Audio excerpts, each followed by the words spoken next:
buenas tardes. Bienvenidos a este conversatorio Historia del Psicoanálisis en Iztacala. Hoy nos complace, ¿verdad? Nos complace presentar a profesores, investigadores, psicoanalistas que tienen una larga trayectoria, tanto en Iztacala como en sus respectivos quehaceres, sus investigaciones, su trabajo clínico, para que conversen con nosotros sobre la historia del psicoanálisis en la FES Iztacala. Quisiera presentarles a cada uno de ellos. Empezaría con el doctor Carlos Fernández Gaos. Él es psicoanalista, miembro fundador del taller de investigaciones psicoanalíticas, profesor de 39 años, académico de la FES Iztacala 2001.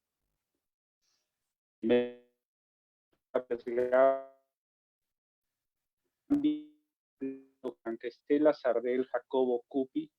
Ella es doctora en pedagogía, profesora de la UITSE, aquí en la FESI UNAM. Cuenta con la maestría en ciencias, la especialidad en educación por el CINDESTAD del IPN, maestría en teoría psicoanalítica por el CIEP, con 3 diplomados en filosofía y arte, investigaciones desarrolladas desde 1981 en las temáticas de currículum, discapacidad, integración, inclusión educativa, diferencia, alteridad y subjetividad. Es presidenta de la RIE, FESI UNAM, autora de 2 libros y compiladora de 13. Más de 60 artículos en revista y libros nacionales e internacionales. Bienvenida, doctora Blanca Estela Sardel.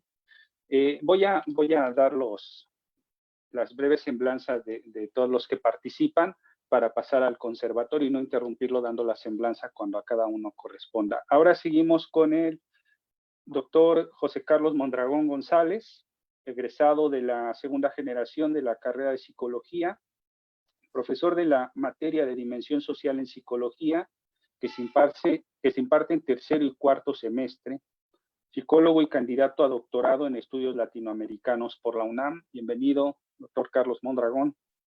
Y tenemos también al doctor Abraham Pliego Aceves, psicoanalista,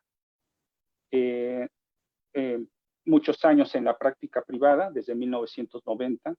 Es doctor en ciencias sociales, la tesis doctoral Función paterna y perversión en la familia actual por la UAM Xochimilco. Es maestro en psicología clínica por la UNAM, con la tesis La identidad de los investigadores en educación. Es egresado de la FES Iztacala de la primera generación. De una formación psicoanalítica en diversas instituciones. Es profesor asociado de la FES Iztacala desde 1977, en la coordinación de la tradición de psicoanálisis y teoría social en el ámbito de educación, profesor en Dimensión Psicoanalítica C, y cuenta con diversas publicaciones. Bienvenidos nuevamente y quisiéramos comenzar este conversatorio sobre la historia del psicoanálisis en Iztacala y pudiéramos comenzar con el doctor Carlos Mondragón. Quisiéramos comenzar con usted. ¿Qué hay de la historia del psicoanálisis en Iztacala? Bueno, como yo estudié en Iztacala, como soy egresado de esta facultad,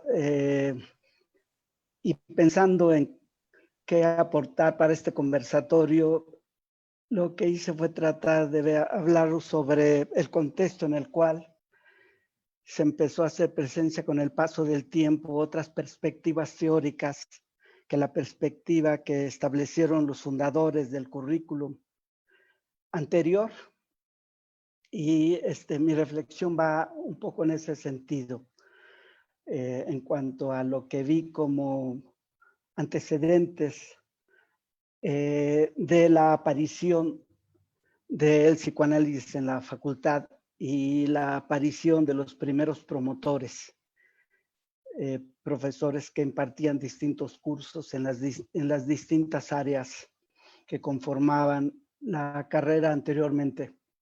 Y sobre eso me gustaría compartir algo que remite mucho pues, a mi propia experiencia como alumno y después como docente en la facultad. Cuando llegué a la facultad, que fue en su primero o segundo año de funcionamiento, todavía me tocó cursar un año con el currículum de CEU con el que se inició la carrera de psicología en la FES Iztacala. Y me tocó también justo el momento que hubo el cambio al currículum conductual que se implementó, que se impuso. Y lo que recuerdo es que en ese contexto,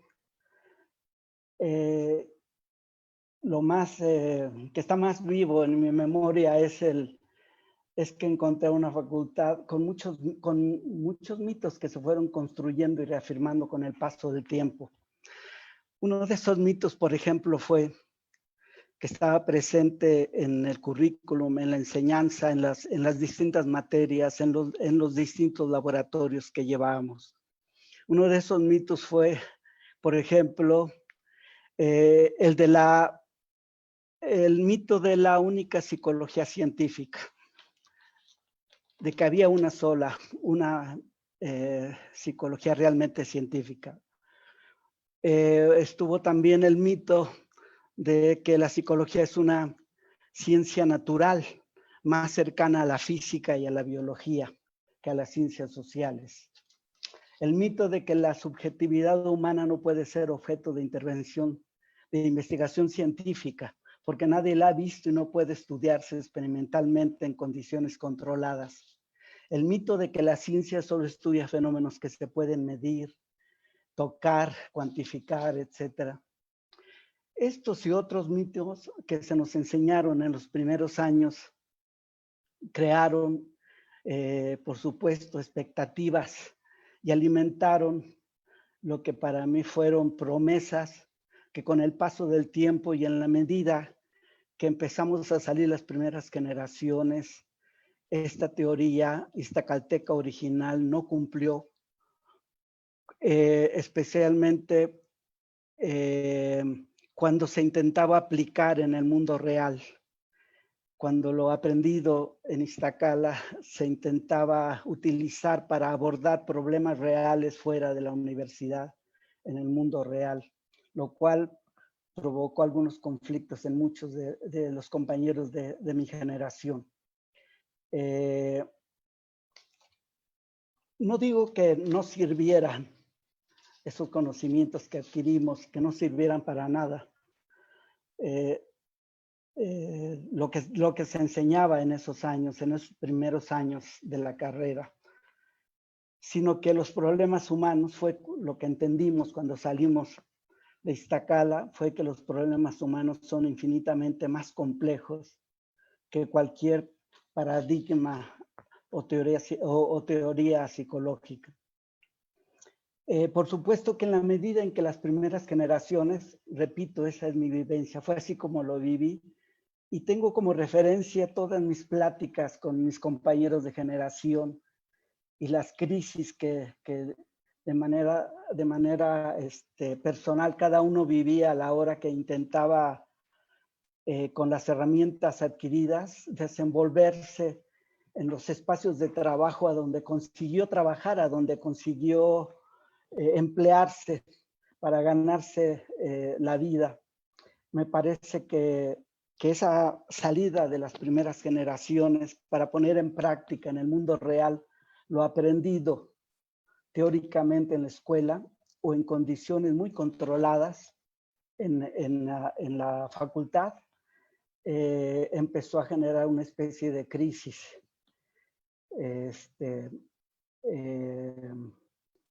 que algunos han identificado como una crisis del paradigma mismo, no solamente una crisis en las generaciones, con la dificultad de aplicar la perspectiva científica aprendida en la escuela en los espacios de trabajo a donde lograban insertarse en el mercado laboral. Eso por un lado. por el otro, está también el tema de la presencia de las ciencias sociales, específicamente con una materia que se llevaba en tercero y cuarto, que se llamaba Teoría de las Ciencias Sociales. Justo la materia que ahora los profesores que la daban ahora imparten, y vino a ser ocupado el espacio curricular por la materia de dimensión social en psicología. Una y dos, en tercer y cuarto semestre. Por cierto, siempre tuve la duda, no sé si lo oí, lo leí en algún lado, pero quería aprovechar esta magnífica oportunidad de tener con nosotros al profesor Carlos Fernández Gaos, que fue uno de los creadores de esta facultad. Casi siempre se habla del doctor Emilio Ribes Iniesta, pero pues Emilio Ribes, por más brillante que sea, por supuesto que solito no pudo haber echado a andar un proyecto, una carrera, como lo es el proyecto de Psicología Iztacala. Hubo mucha gente a su alrededor y que de diferentes maneras lo apoyaron para que la facultad se organizara, se implementara y pudiera formar a todas las generaciones de psicólogos mexicanos que han pasado por sus aulas. Entonces, sería un poco una pregunta en este conversatorio para el doctor Carlos Fernández Gaos, a ver si nos puede aclarar, porque parecía que esa materia estaba como insertada en el currículum, casi con ninguna vinculación, por lo menos así se veía en el papel, con el resto de las materias que había alrededor en todos los semestres. Y no sé si lo escuché, lo leí en algún lado, que casi esa materia habían sido contenidos que se habían sugerido agregar a una primera propuesta del currículum de psicología que se implementó en Iztacala, creado por esta generación, liderada por el doctor Emilio Ribes. Me gustaría mucho aprovechar esta oportunidad para saber algo sobre ese antecedente histórico que ayuda a explicar un poco qué hacía una materia de teoría de las ciencias sociales en un currículum muy cargado en una perspectiva epistemológica muy cientificista, en una perspectiva de la realidad humana muy naturalista, y que además yo recuerdo a los profesores que dan la materia, eran profesores que venían del mundo de la economía, de la sociología.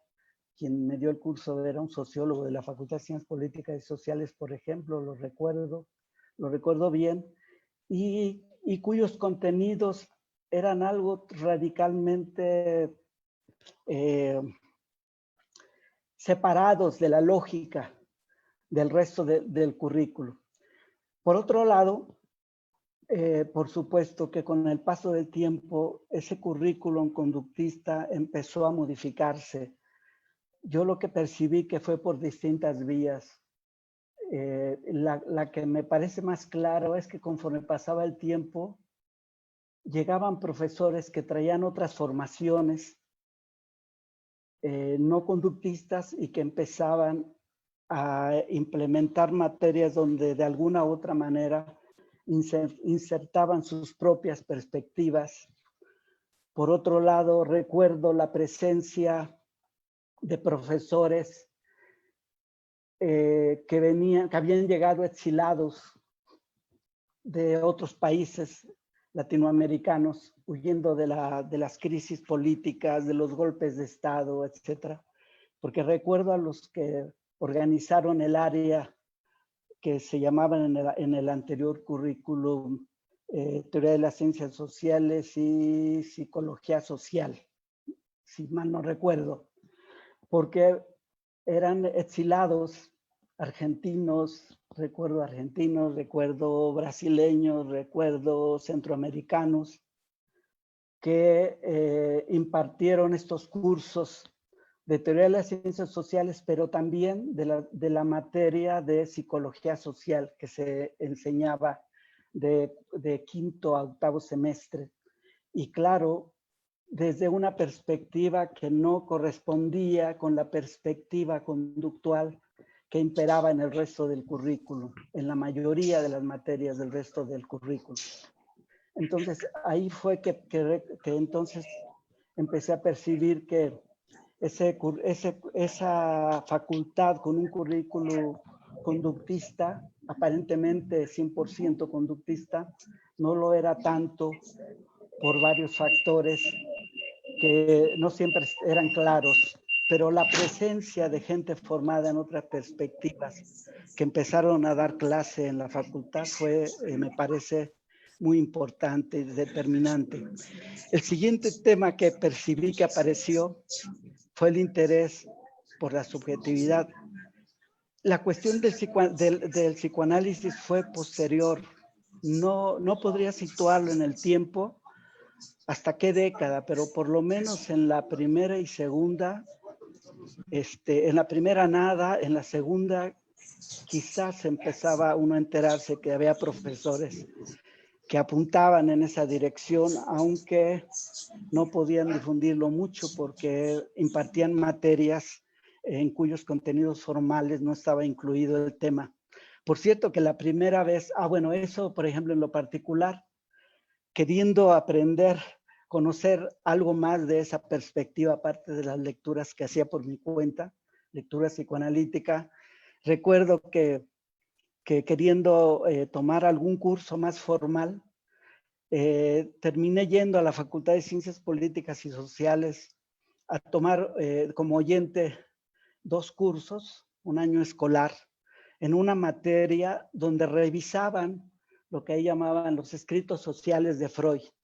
Así que en mi primer curso, para estudiar de una manera más sistemática, en un curso más formal de psicoanálisis, lo tomé en la Facultad de Ciencias Políticas en CEU, a donde se dedicaron a estudiar estos escritos de Freud, que ahí ellos llamaban los escritos sociales de Freud. Y tuve que ir afuera de Iztacala para tomar un curso formal en esa década de los años 80. Y por último iba a comentar que la primera vez que oí la palabra subjetividad, y es una anécdota, que dice algo de la historia del profesor Carlos Fernández Gauss, fue en una ocasión que él había dejado de dar clase en Iztacala porque estaba, no recuerdo si trabajando en CEU o en la facultad en la carrera de psicología de la ENEP Zaragoza. La cosa es que iba con alguien, otro profesor, caminando hacia la puerta de salida, y él iba llegando, nos lo encontramos y platicando un poco, y el profesor con el que yo iba, creo que era el profesor José Velasco, le preguntó que en qué andaba, que andaba trabajando, etcétera, porque ya tenía meses que no lo veíamos. Y él nos dio una respuesta simple, sin explicar más, y mencionó que estaba trabajando subjetividad. Fue la primera vez que oí la palabra así, tal cual, en el contexto de la escuela, de esa manera, y me sorprendió, porque sé que el profesor Fernández Gauss es uno de los creadores del currículum y de la carrera también de Psicología Iztacala, y enterarme que ahora estaba trabajando un tema poco conductual, pues por supuesto que me llamó mucho la atención en esos años.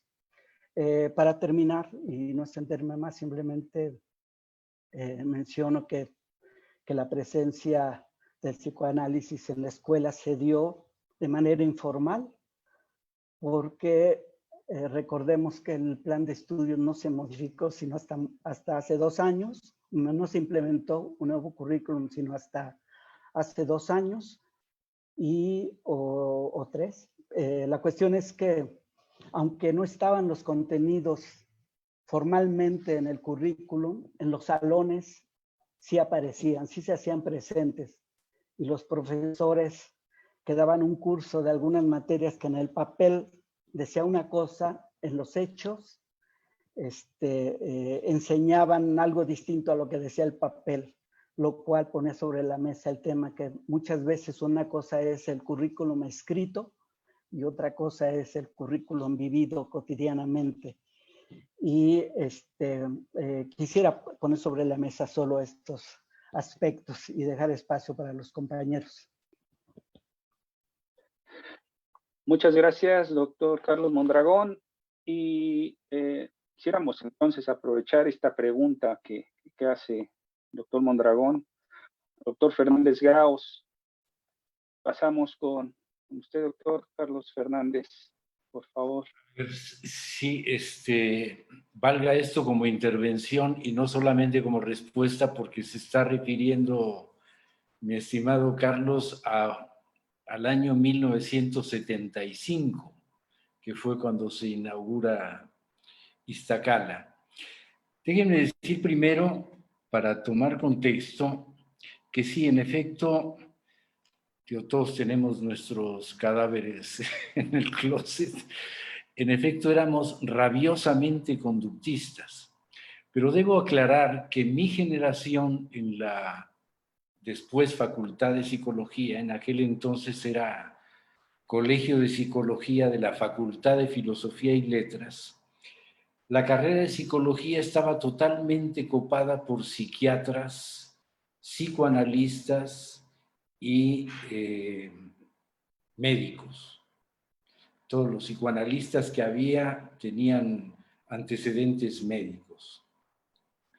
Y el movimiento conductista significó para aquel entonces, no obstante que, por decirlo así, todas las materias que yo llevaba en la escuela, en el colegio de psicología, eran psicoanálisis por todos lados, ¿no? José Cueli, Santiago Ramírez, en fin, Julián MacGregor, Díaz Barriga, no Díaz Barriga, sino Barriga, Díaz Barriga es de educación. En fin, yo recibí una formación totalmente psicoanalítica, formación, por decirlo de alguna manera, una especie de adoctrinamiento psicoanalítico, ¿no? La APM estaba, Asociación Psicoanalítica Mexicana, estaba copando totalmente los contenidos de las asignaturas. Solamente había un par de profesores por ahí, entre ellos el doctor Luis Lara Tapia, y bueno, menciono en particular a Luis Lara Tapia porque con él se inauguró la Facultad de Psicología y nos sacó de ser un apéndice de la Facultad de Filosofía y Letras. Lo que quiero decir con esto es que el movimiento conductista en México en particular cumplía una doble función. Incluso su cientificidad cumplía una función porque la ocupación de los psicólogos, muy pocos anteriores a mi generación, era básicamente ser una especie de IBM de los psiquiatras en los institutos de psiquiatría. Por IBM entiendo, IBM hacer esto, IBM hacer lo otro, y aplica esto y aplica lo otro. Y fundamentalmente con pruebas psicológicas, los famosos test psicológicos. Cumplía una doble función, tener finalmente una identidad propia de la psicología, de los psicólogos, sí fundada en una ciencia de la que éramos verdaderamente convencidos, pero que tenía ese valor emancipatorio. Y nació, debo decir también que yo tuve que ver, yo y otros compañeros más, Roberto Alvarado, a quien también conocieron Sardela, Abraham, Laura y Carlos, con Roberto Alvarado, Jesús Nieto y otras personas más, hicimos un cambio. El primer currículum que se hizo formalmente en la Facultad de Psicología lo hicimos, bueno, participamos nosotros, no es que lo hicimos todo, pero fuimos bastante cuidadosos en asegurarnos de que se hiciera un currículum, que por fin en el momento de convertirse en Facultad de Psicología, sí contemplara la psicología experimental y fundamentalmente el conductismo, porque era la marca de identidad del psicólogo. Pero habría que señalar que el conductismo en esa facultad de psicología, va a sonar un poco paradójico, pero así por lo menos lo viví yo, era un conductismo de izquierda. Yo sé que eso puede sonar absurdo, verdaderamente, como un conductismo puede ser de izquierda, ¿no? Si más gringo no podría ser, ¿no? Pero finalmente tenía una vocación social de entrada. Si la preocupación era cómo llevar la psicología conductual a los estratos más desfavorecidos de la sociedad. Valga esto como antecedente, porque en efecto la experiencia en Iztacala, cuando nace Iztacala, a mí me manda a llamar sorpresivamente el doctor Héctor Fernández Varela, el primer director de la hoy facultad. En aquel entonces eran escuelas. Debo señalar también que eran originalmente escuelas nacionales profesionales, así se llamaban, y fue un proyecto que instrumentó Pablo González Casanova en el poco tiempo que tuvo de rectoría, con la intención justamente de llevar los centros de enseñanza superior a donde estuvieran altas concentraciones de población. Además, todo el mundo creo que conocemos a don Pablo González Casanova, para imbuirlos, esa era la intención de las escuelas profesionales, para imbuirlos de la problemática de la población y poder insertarlos incluso en los centros de trabajo. Esa era la intención de Pablo González Casanova. Espero que si hay alguien que me escuche que no esté de acuerdo con eso, me ilustre de qué más había tras eso. Lo que pasa es que muy pronto, por supuesto, esa intención, en tiempos todavía muy convulsionados, teníamos muy cerca el 68 y el 71, en tiempos muy convulsionados, pues esa es una propuesta de izquierda, a la que yo con muchísima satisfacción me uní, igual que Emilio Rives, no obstante nuestros excesos conductistas. Por eso decía que había una vocación social aunque sea del conductismo. Me uní y bueno, la propuesta que me hizo directamente el doctor Fernández Varela era que yo me hiciera cargo de la unidad académica de Iztacala. Era una organización distinta y existía la dirección, la secretaría de la dirección y la unidad académica. Era ya una especie de secretario académico de la Escuela Nacional de Estudios Profesionales de Iztacala. Bueno, les doy esto como antecedente porque en efecto debo decirles que empezamos con el currículum heredado de la Facultad de Psicología, pero aquí vimos una oportunidad mayor de llevar a un siguiente plano esta orientación social del conductismo, de llevarlo a un siguiente plano, aprovechando cuál había sido el origen de las escuelas profesionales, ¿no? Escuelas Nacionales de Estudios Profesionales. Y eso habría la oportunidad, en efecto, de hacer algunos planteamientos que después, digamos, se generalizaron para el resto de la República a través del Consejo Nacional para la Enseñanza e Investigación en Psicología, que presidía Luis Lara Tapia. De hecho, Emilio, no me acuerdo quién más, y yo, nos recorrimos todo el país donde había escuelas de psicología para, digamos, dar ejemplo del cómo poder diseñar un currículum con cierta sistematicidad. Y ahí empezó la inquietud que después, como bien dice Carlos Mondragón, que después fue tomando forma en abrir dos áreas que eran inéditas.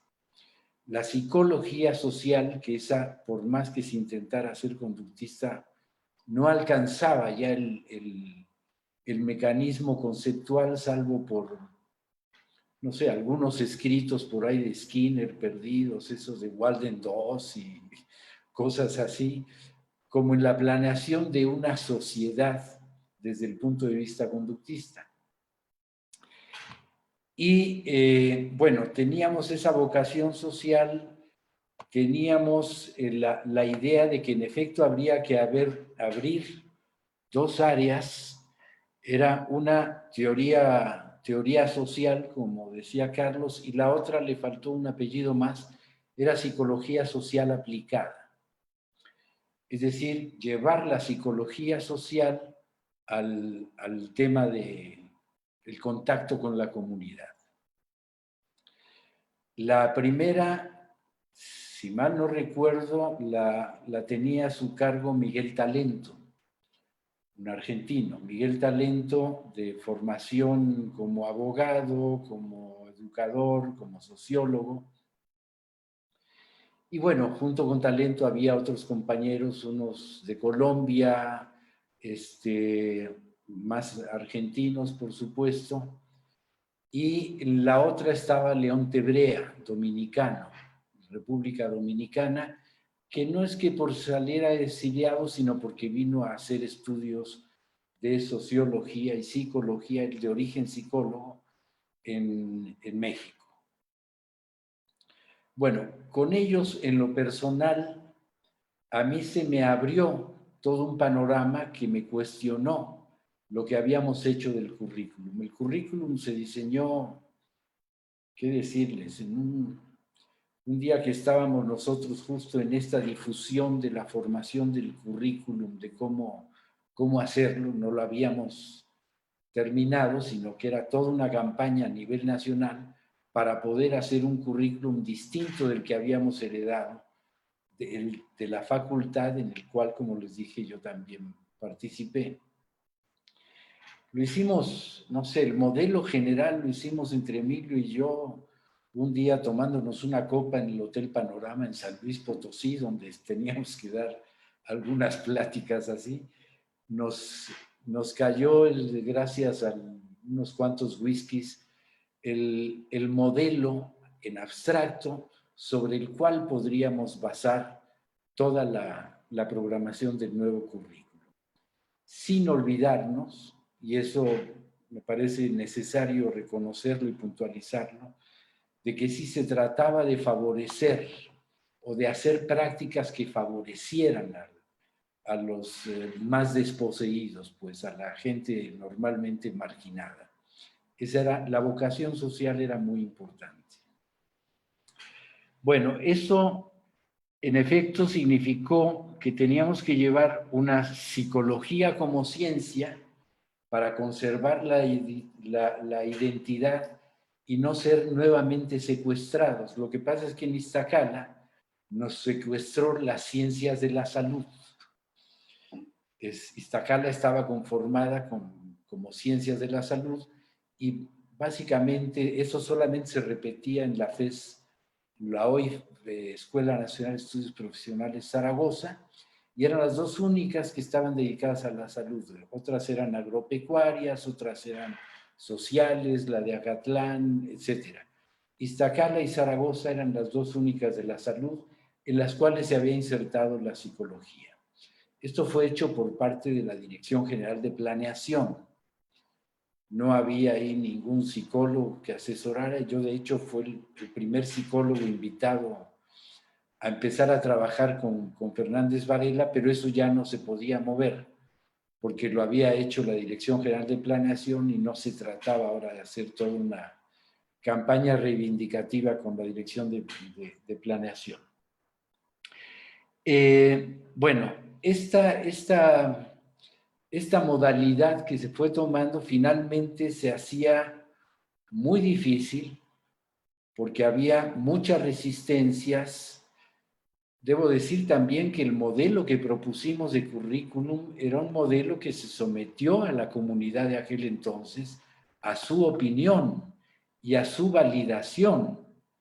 Es decir, fue un currículum que se presentó y se sacaron las copias necesarias, pero lo presentamos tanto en persona como en documentos para que la comunidad iztacana, la comunidad de alumnos y otros profesores, lo aceptara. Y otros profesores, estoy hablando, bueno, aquí está Sardel, que fue una de las primeras personas invitadas a formar parte del cuerpo docente. No sé si le alcanzó Sardel, ya nos platicará ella, a ser parte de esta consulta que hicimos a la población, a la comunidad de psicología de Iztacala.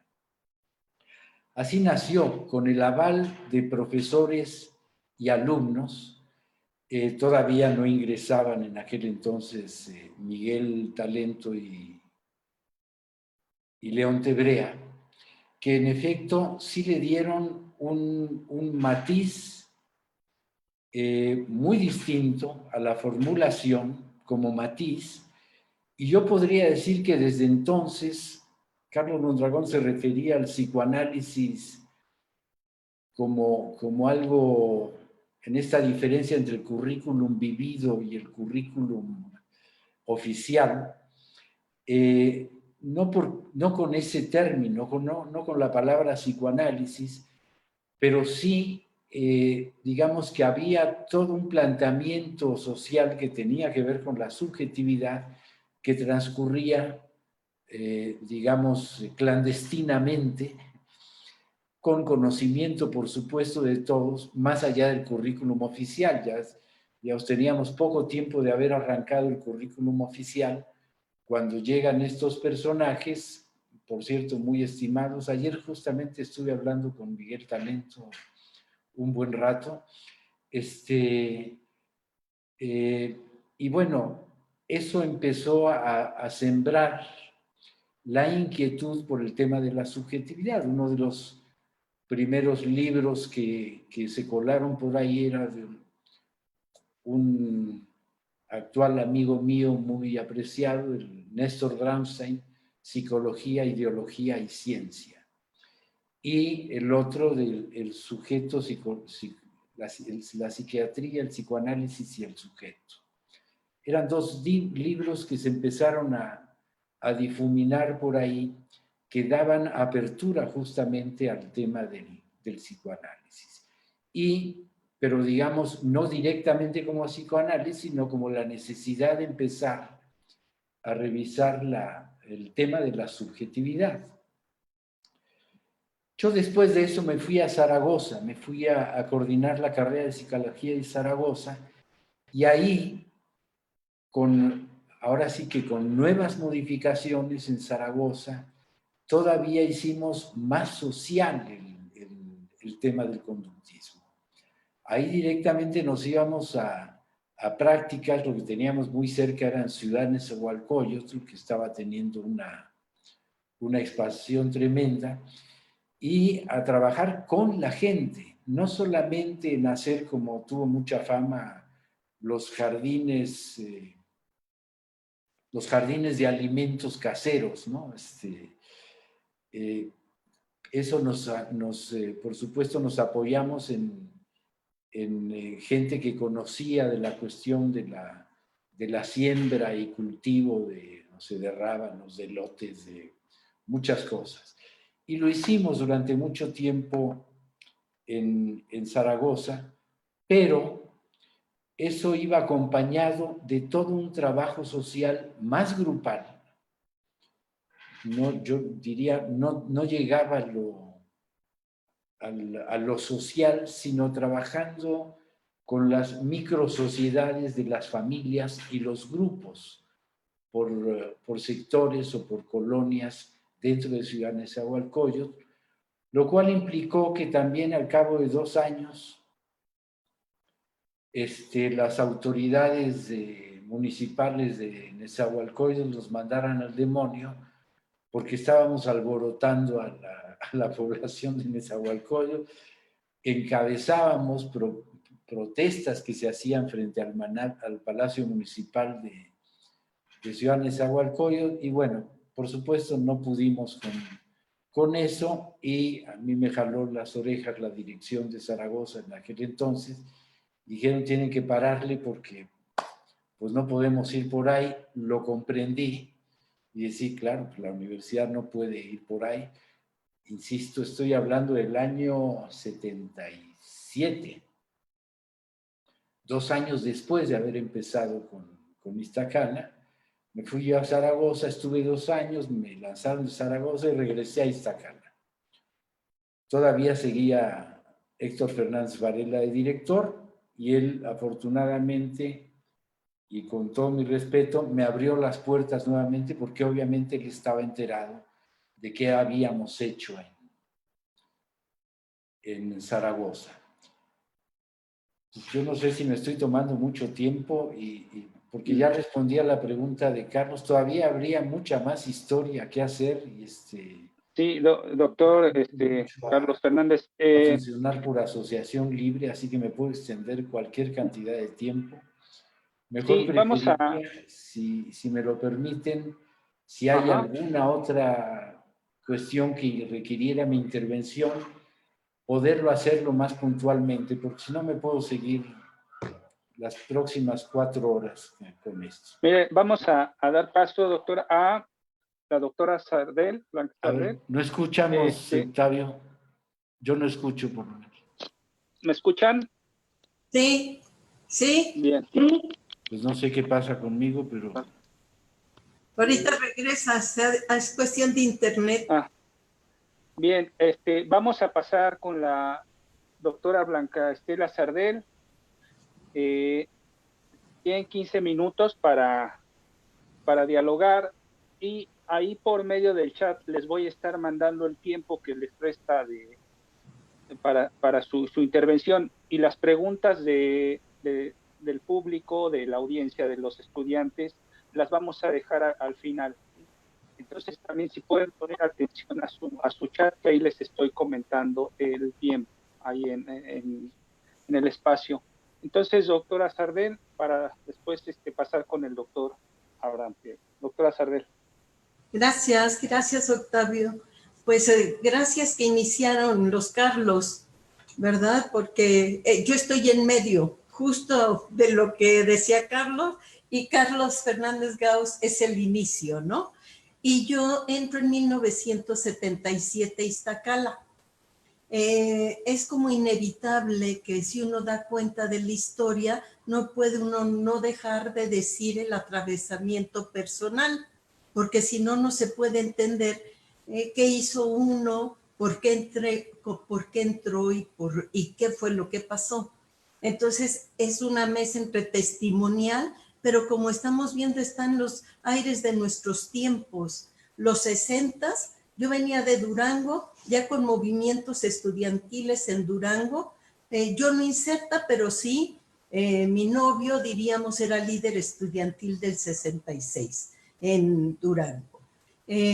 No me dejaron venir a estudiar a la UNAM, pero curiosamente en la Iberoamericana tuve una formación entre los psicoanalistas que nos vacunaron de inmediato del psicoanálisis. Era terrorífico el psicoanálisis, es decir, eran de veras una ética por los suelos, lo que nosotros recibíamos del psicoanálisis. Y en cambio, el conductismo es esto que ya dijo Carlos, aires de cambio, aires de transformación. Y bueno, yo ligaba perfecto entre el marxismo, que no se trataba de comprender, sino de transformar, y el conductismo, que trataba de cambiar.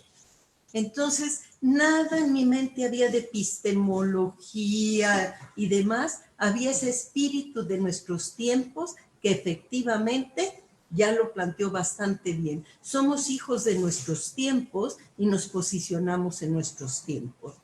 En la carrera, ¿verdad? Sabíamos de Emilio Rives, sabíamos que se estaba abriendo la carrera, y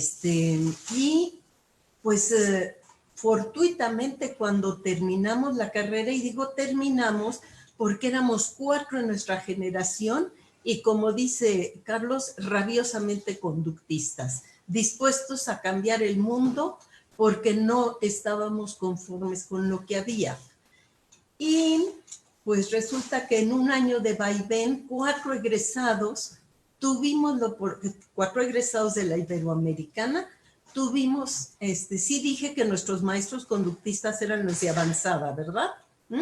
Entonces, al terminar la carrera, después de un año de ver dónde había trabajo, se abrió la posibilidad, gracias que Jorge Melgar estaba trabajando con Héctor García, y Héctor García estaba trabajando en las tardes en Iztacala en clínica, con todo un enfoque conductual, y que nos dice que Iztacala está contratando. Háganme cuenta, fue como que se nos realizaba la posibilidad de la utopía, ir a Iztacala, que era la cuna de la transformación y de la nueva psicología.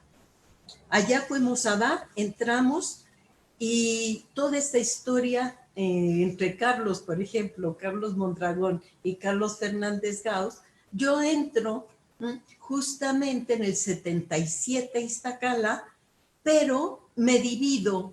Entramos de ser ayudantes, pasamos de inmediato a ser profesores de 40 horas en cuanto nos titulamos. Tuvimos un año para titularnos, nos titulamos de la Ibero y entramos contratados como profesores de asignatura de 40 horas.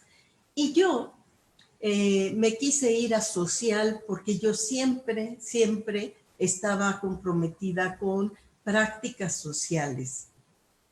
20 horas me quedé en experimental y 20 horas en social. Allá estaba León Tebrea y estaba Eduardo Correa. Y que Eduardo y León te habían salido en la maestría conductista y después se fueron a la maestría en ciencias políticas de la UNAM. Entonces ahí de inmediato ellos giraron a lo social con mayor fuerza. Y pues obviamente nosotros en social estábamos haciendo, diríamos también como una vanguardia en las comunidades, y nos empezaba a pasar lo que dice Carlos. Nos dábamos cuenta de las problemáticas sociales, entrábamos los psicólogos y nos volvíamos un poco agitadores para los jefes de manzana priistas de las comunidades en las que estábamos trabajando. En ese, no es curioso, ¿verdad?, que las prácticas en Iztacala fueron las que empezaron a exigir una visión de un tratamiento social porque lo encontrábamos complejo, pero lo que más marcaba era una desigualdad pavorosa, y sabíamos de dónde venía una desigualdad, que tenía que ver con cuestiones políticas, económicas y demás. En experimental, en cambio, trabajamos con pichones, ratitas, ¿verdad? Condicionamiento, cómo se observaba objetivamente, y con todo se genera un movimiento en Iztacala, y lo que quiero también plantear es esto de que si se teoriza únicamente y unilateralmente que el conductismo es positivista, se ve el contexto de época, como el conductismo en un tiempo histórico representó una avanzada en México, y que finalmente, puestos en las prácticas, se tuvo que hacer un movimiento y un cuestionamiento que vinieron de las prácticas. Para mí fue una cosa que se agudizó porque los jefes de área de las prácticas sociales, partiendo de quinto a octavo, estábamos en las áreas queriendo un cambio. En cambio, del primero al cuarto semestre, los conductistas nos acusaron de sociologizar a la psicología, que la estábamos desviando de su camino, y lamentablemente, me parece, en una salida de Rives a España, creo que fue un año sabático, dejó un coordinador que lo único que hizo fue hacer un choque de trenes, no hacer una posibilidad de negociación, y entonces viene un conflicto frontal. Y quiero destacar que no es que hubiese un líder. Los líderes que se tenían eran pues los jefes de área que eran profesores que pensaban, es decir, se atrevían a pensar, a decir esto, cuestionar, discutir y ejercer pues la autorización de generar un cambio. Por ahí no sé si te acuerdas, Carlos, pero generamos un colegio de profesores en psicología. Ese colegio era plural porque, nos peleábamos bien y bonito, pero académicamente quiero decir, se discutía, se debatía, pero las prácticas exigíamos un poco la atención a las problemáticas sociales. Ese es como un contexto, pero gestó un conflicto muy feo porque se atraviesa siempre lo pasional, lo personal con los proyectos académicos.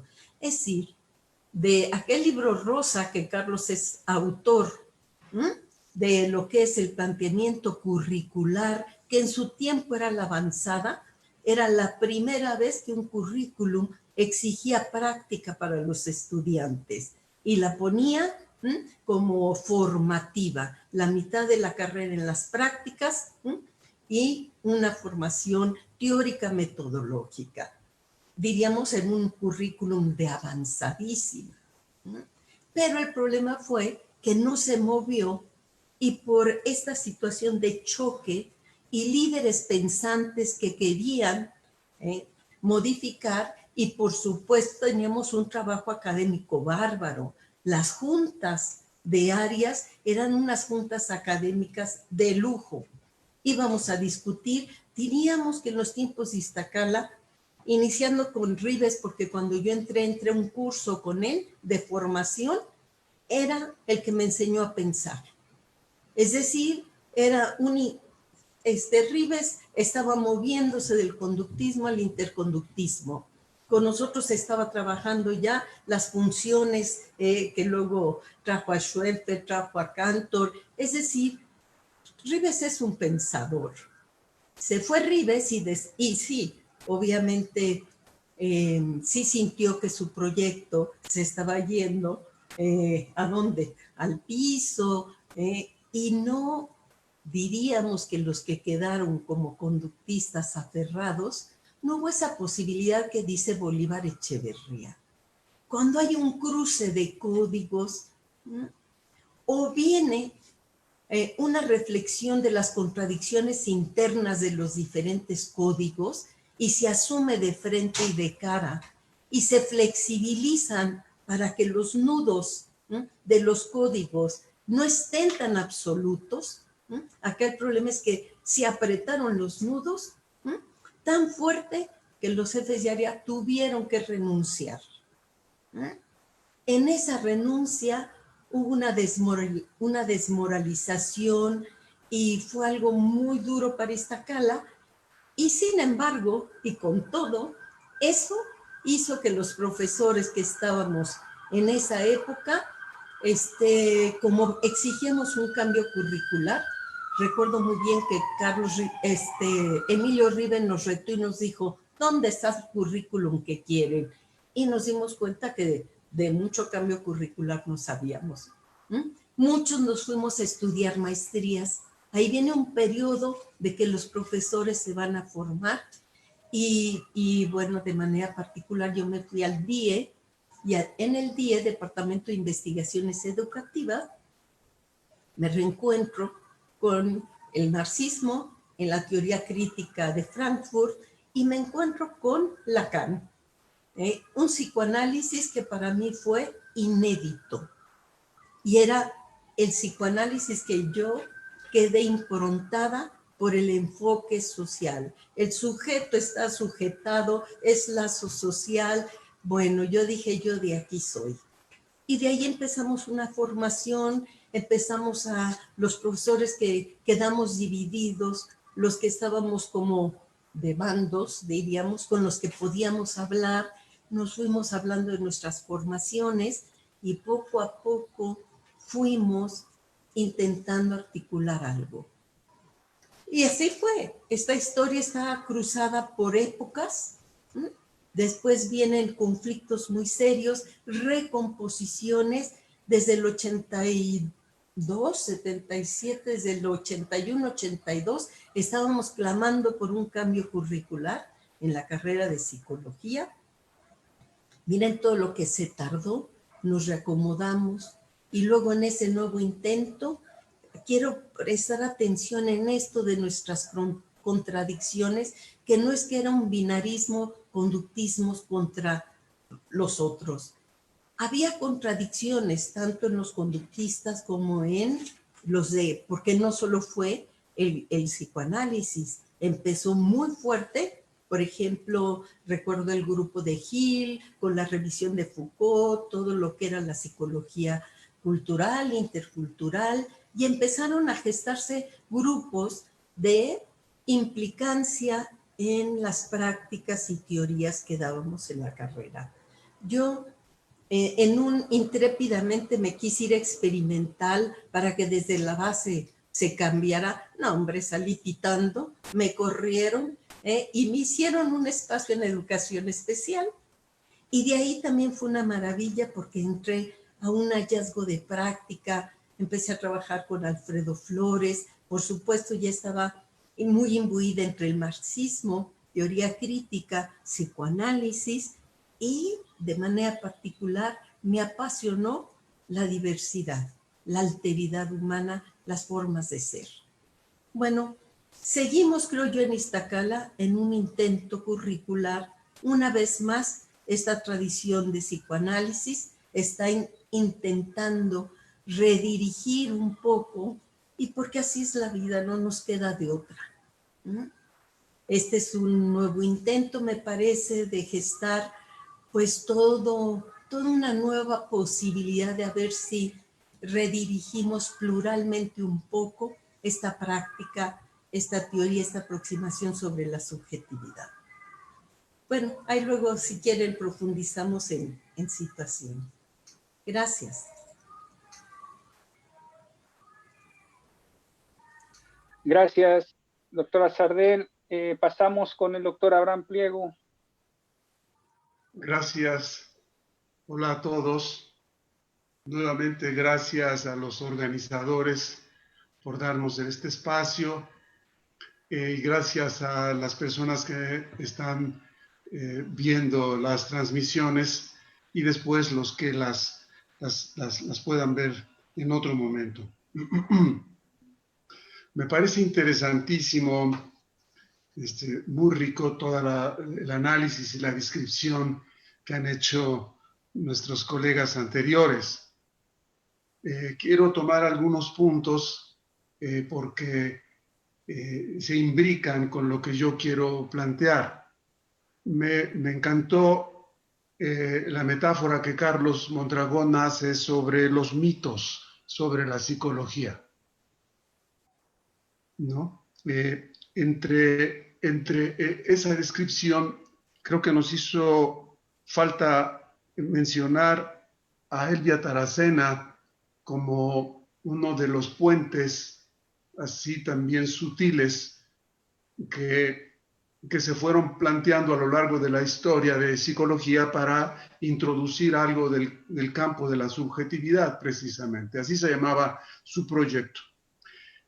Me parece muy interesante también lo que plantea Carlos Fernández Gauss sobre la vertiente social del plan y que luego también Sardel remarcó. No me voy a detener, pero quisiera hacer una metáfora en el sentido de que esa vertiente social, que era la virtud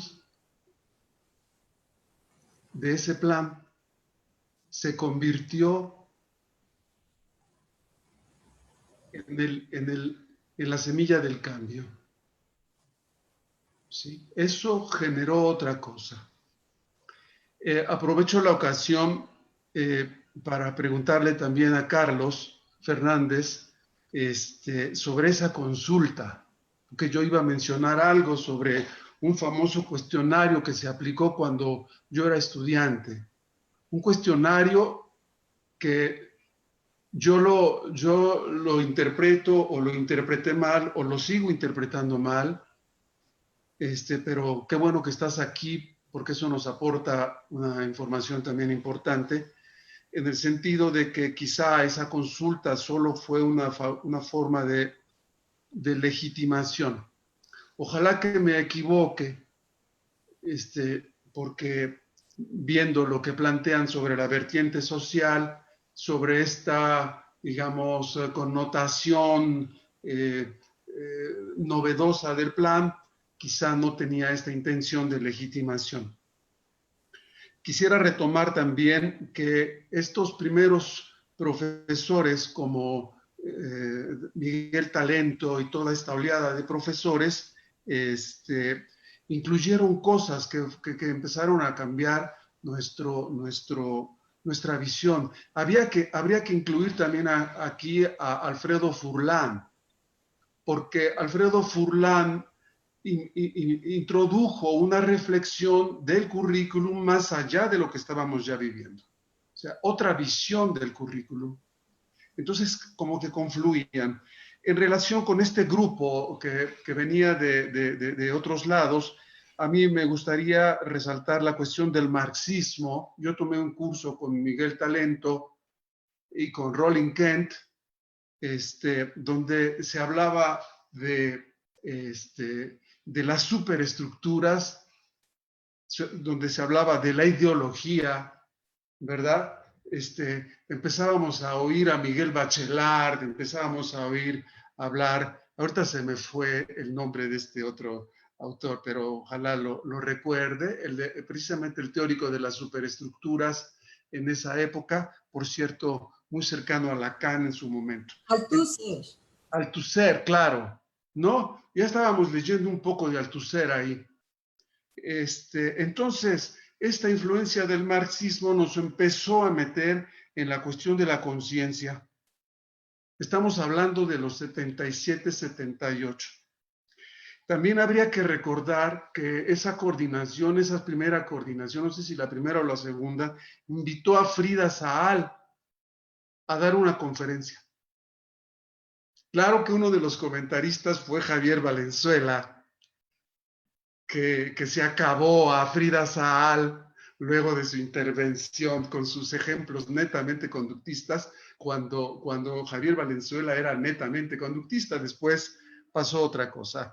De Sardel me gusta también rescatar algunas cositas como, bueno, no cositas, detalles, sutilezas, ¿verdad? Que yo le llamo fisuras. Sutilezas que se convirtieron en fisuras. Esto que rescata de las prácticas en Iztacala. La vertiente social. El choque de trenes me parece una metáfora interesantísima. También los nudos, los conflictos y recomposiciones, las contradicciones del grupo, de grupos y los nuevos intentos, ¿no? Yo quería centrar mi comentario, ya me autorrobé unos minutos porque lo que ustedes plantearon me pareció muy rico. Yo denominé a esta intervención algo así como nudos y cadenas de experiencias. Y digo cadenas en el sentido lacaniano, en el doble sentido de el encadenamiento del, si quieren, diacrónico de los eventos sociales, etcétera, pero también digo cadena en el sentido de cómo uno se encadena personalmente al espíritu de su época. Entonces, nudos y cadenas de experiencia, y le ponía como subtítulo un camino al corte de esos nudos de experiencias, esas cadenas de experiencia. Sardel utilizó la metáfora al final precisamente del nuevo intento. Este nuevo intento que yo lo pondría en términos del corte, en el sentido de que el nuevo grupo que estamos conformando de psicoanálisis pretende realizar un corte. Quizá lo podríamos leer así. Me gustaría recordar también cómo esto es muy freudiano y lacaniano, que es el asunto de que el psicoanálisis es el síntoma del discurso de la ciencia. El psicoanálisis es un síntoma en en el universo del discurso de la ciencia. Eso hemos sido, eso somos y estamos allí. Voy a tratar de hacer un recorrido muy rápido, a nivel más bien curricular, poco metafórico, pero para tratar de plantear cómo llegamos a esto. Evidentemente no lo vamos a agotar, pero creo que la idea que empezó Carlos Mondragón de decir cómo llegamos a esto me parece que es lo que a nuestros escuchas les puede servir. Entonces, creo que lo voy a hacer como en estos pequeños trayectos, ¿verdad? De conflictos y recomposiciones, como decía Sardel, ¿no? Pequeños trayectos. No es una periodización macro, sino una periodización un poquito más fina. Partimos del eclecticismo curricular en psicología, ese currículum que nos venía, en efecto, de los antecedentes de psicología en CEU, y nos encaminamos hacia la hegemonía conductista. Disculpen que sea radical en la terminología, ya escuché sus sutilezas al respecto, pero creo que lo vivimos así. Entonces, del eclecticismo a la hegemonía conductista. Recuerdo allí como detalle, precisamente en relación con la consulta, que en esa época Emilio Ribes metió un cuestionario de opinión entre los estudiantes. Me gustaría saber cuáles fueron los datos que arrojó ese cuestionario en ese momento. Me gustaría saber cómo estuvo constituido, porque eso nos deja ver, como siempre, que los instrumentos no son neutrales. Que las preguntas del cuestionario, si yo te pregunto, ¿tú prefieres una psicología ecléctica a una psicología científica? Pues todo el mundo va a decir que una psicología científica. Pero ahí está, ¿verdad? El conejo metido primero en la chistera y luego sacado de la chistera. Entonces, del eclecticismo a la hegemonía conductista. Luego diría, de la hegemonía conductista a las fisuras. Fisuras generadas, en principio, por los propios alumnos.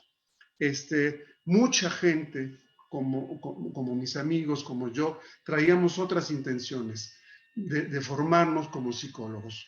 En mi casa se hablaba de Freud. Yo había leído un poco de Freud, recuerdo ahora. Mi papá tenía muchos libros de Freud y pues yo los leía.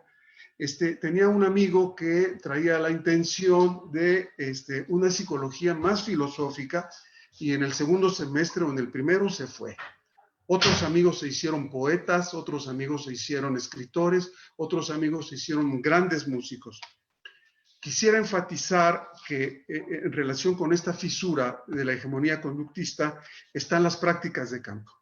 Las prácticas de campo fueron introduciendo esas fisuras, porque el conductismo no podía generar una visión macro en el sentido epistemológico de lo social, de lo político, de la subjetividad, etc. Luego, otro periodo que yo llamaría de las fisuras a la dispersión interdisciplinaria. Esos alumnos se fueron convirtiendo en profesores que se incorporaron a las plantas docentes. Y ahí empezamos a meter cosas. Se hicieron pequeñas células de profesores que metimos cambios en los programas de estudio. Por ejemplo, nosotros en educación, recuerdo que metimos, por ejemplo, educación socialista, la psicología de Piaget, la psicología soviética. Nosotros fuimos los primeros que empezamos a meter la psicología soviética. A Henry Wallon, la pedagogía nueva, la sociología de la educación. Estamos hablando de los 78, 79. En ese inter recuerdo, por ejemplo, ahorita que leímos un texto que es un clásico, aunque tengamos diferencias con él, como ese texto que se llama Psicopatología del vínculo profesor-alumno, de un tal Bohoslavsky. Bueno, era así como la iluminación, ¿no? Y recuerdo también que Felipe Tirado se fue a hacer una maestría, un doctorado en cognoscitivismo, en fin, esas cosas. Otro periodo que yo plantearía metafóricamente también como de la dispersión al aislamiento. Después de esa primera dispersión hubo un aislamiento de las áreas. Las áreas se empezaron a aislar sin que pudiese existir verdaderamente una coordinación académica. Ya lo dijo Carlos Mondragón, ya lo señaló Sardel, ¿no? Ya no había proyecto académico, ya las áreas estaban cada una, como decía Emilio Rives con su famoso término, el de la autocontención. Ya no había proyecto unitario, ya no había proyecto totalitario. Del aislamiento de las áreas nos fuimos al caos curricular, que fue generando otro eclecticismo, un gran malestar en los estudiantes, pero que de todos modos existía, ¿verdad?, la dominancia de la visión conductista nada casual durante los 4 primeros semestres del currículum, tal cual como hoy,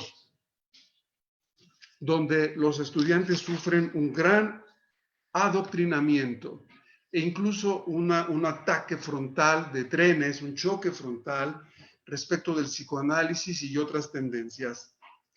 Del caos nos fuimos a la generación de un plan novedoso, un plan curricular que es el que tenemos actual. Pero antes pudimos pasar por el proyecto de Arturo Silva, que yo denominé en su momento de manera simpática las Torres Gemelas. Quizá las Torres Gemelas, donde cada ámbito tenía su propia existencia a lo largo del currículum, hubiera sido más fructífero que el actual, porque el actual, cuando empezó, se ha ido componiendo, quizá a mí me pareció un verdadero Frankenstein curricular. Y de ahí, finalmente, casi a la cuestión de las tradiciones. Y yo digo, de la formación de tradiciones sin tradición en sus tradiciones. Se generaron tradiciones sin tradición en las tradiciones, porque se trata en general de profesores jóvenes que sí tienen ciertos intereses académicos, pero que no encuentran eco académico en sus, es mi punto de vista, que no encuentran un eco académico en sus tradiciones. No alcanzamos a escuchar que en las tradiciones haya proyectos de largo plazo, proyectos formativos de largo plazo. Más bien, parece que vivimos en la inercia burocrática, en la inercia laboral, donde cada quien tiene que cuidarse la espalda y cuidar su trabajo. Entonces, con eso paso a lo último para decir que quizá la formación del claustro de la tradición de psicoanálisis en el actual currículum, bueno, también ha tenido sus dificultades. No me voy a detener ahora en eso, pero quisiera decir que el psicoanálisis por sí mismo representa una fuerza. Para quienes están identificados con el psicoanálisis, el psicoanálisis representa una fuerza en relación con el saber, que sostiene el deseo de saber. Y hay una suerte de impulso al que convoca el psicoanálisis en relación con dar su lucha, como dice Jack Alan Miller, ¿no? Cada quien tiene que dar su lucha en la, digamos, en la difusión del psicoanálisis en su propio contexto. Dar impulso, ¿no? Y es interesante cómo, en buena medida, los profesores que estamos componiendo este nuevo grupo tienen todos una fuerza vital, una fuerza académica realmente casi imparable. Todo mundo trae verdaderos proyectos que trata de llevar lejos. Entonces, apostamos ahora a un proyecto que busca consolidarse y del cual esta jornada de trabajo representa su viva expresión. Y digo, ¿se tratará de un corte en esa cadena de experiencias?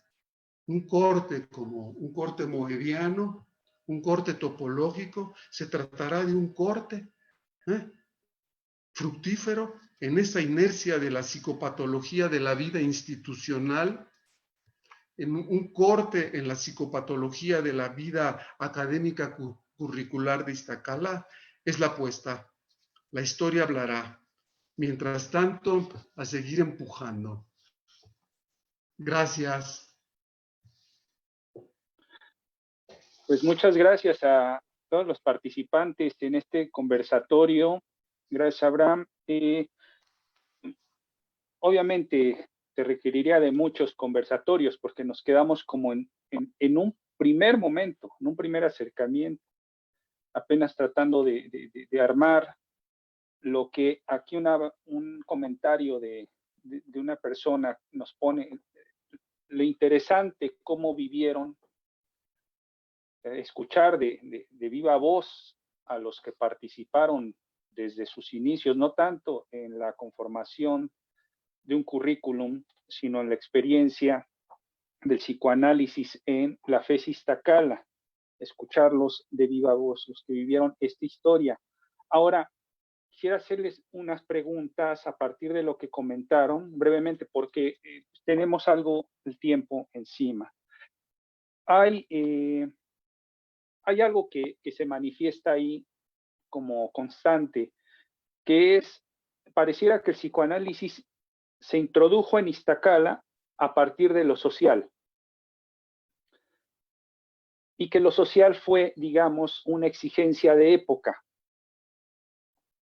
Una exigencia de época que vino a introducirse en la propuesta conductista primero, pero que de ahí el psicoanálisis termina siendo, en palabras, digamos, de Abraham, un síntoma al interior del currículo. O, digamos, en otra manera de plantearlo, como si el psicoanálisis se introdujo, parece Fernández Gauss decía, clandestinamente. Entonces, la pregunta es, y quisiera responder o dialogar sobre ella, si el psicoanálisis, ha sido la historia del psicoanálisis introducirse en los territorios del saber de una manera marginal, de una manera como grieta, como inclusive parasitariamente, como una excepción, ya sea en el terreno de la pretensión científica o en el terreno universitario. Esa sería la pregunta. Y de ahí una segunda, pues quisieran tomarla, ¿por qué ha resistido al interior de Iztacala o de la propia UNAM el psicoanálisis? ¿Quién quisiera comentar o dialogar sobre esto?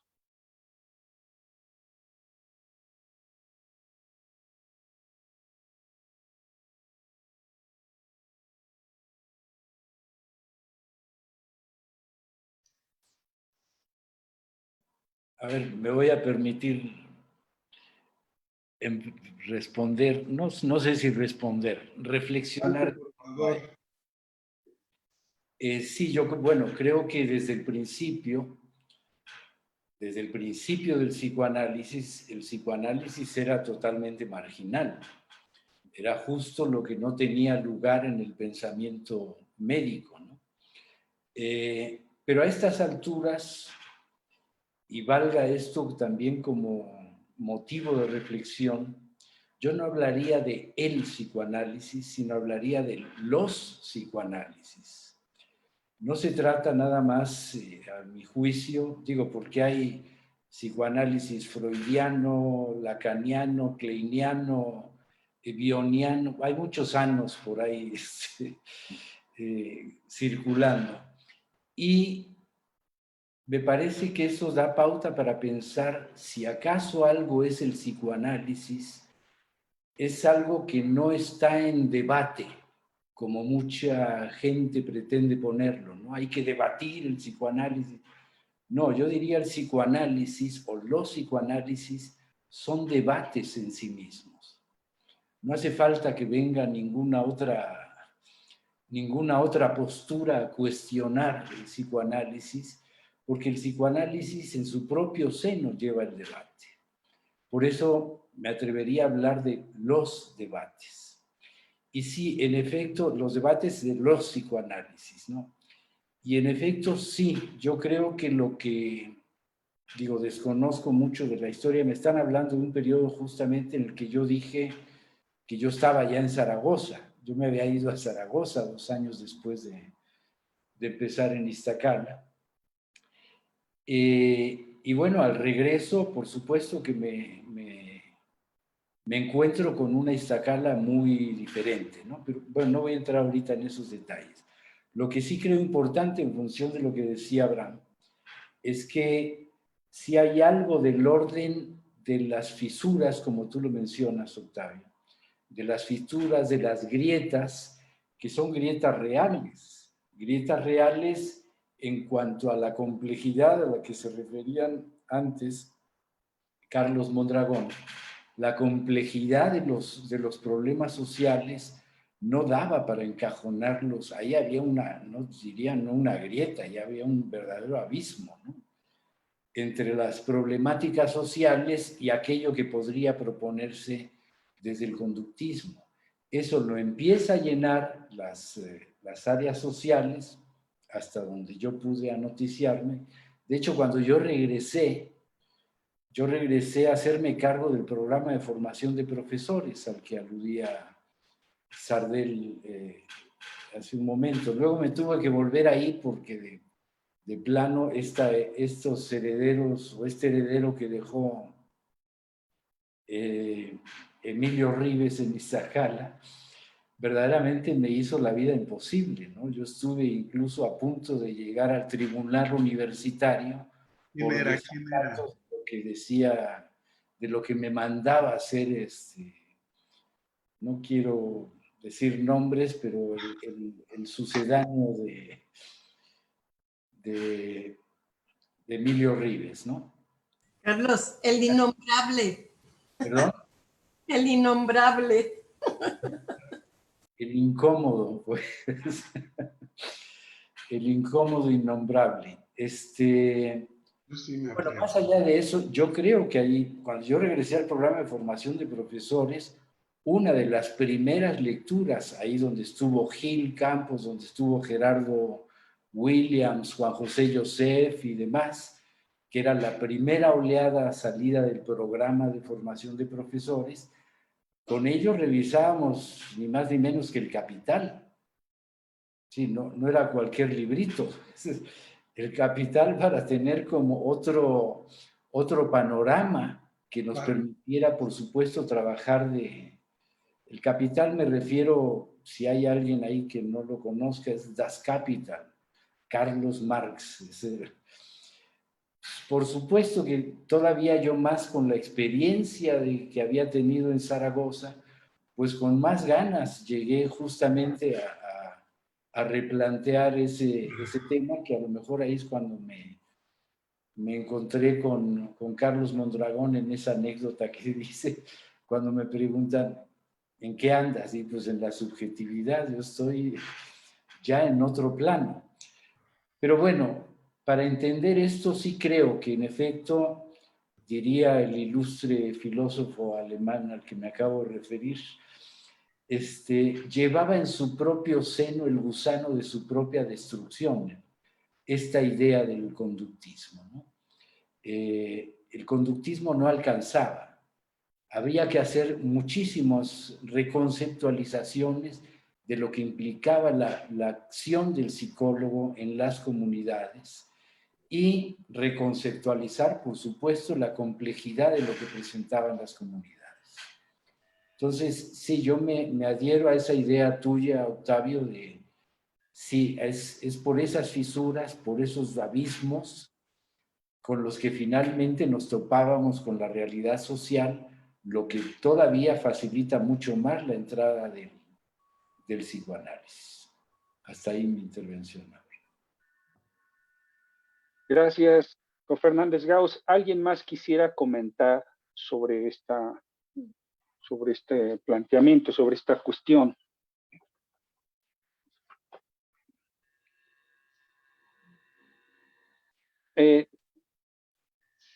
Si no, quisiera pasar algunas preguntas de la audiencia. Nos pregunta Laura Palomino, ¿cómo sería si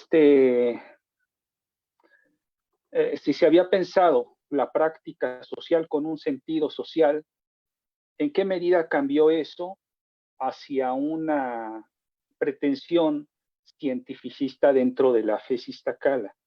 ¿Por qué se fue diluyendo el sentido social de las prácticas y se trató de erigir una posición más en favor de una cientificidad?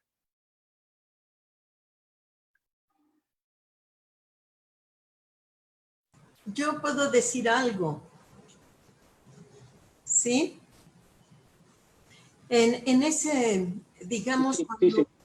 cuando hubo esa conflagración de áreas, ¿eh? Y todo el mundo salió como a buscar formación, ver de qué manera se podía tener como un lugar y una posibilidad de trabajo, ¿no?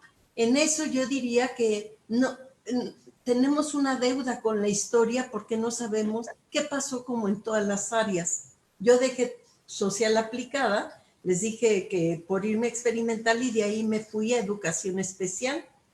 Pero ya en educación especial, con Alfredo Flores ya teníamos todo un planteamiento que la discapacidad no era un asunto del sujeto, ya teníamos todo un enfoque social desde el marxismo y empezamos a hacer una implementación de prácticas en educación especial, hicimos diplomados, hicimos especialidades, ¿no?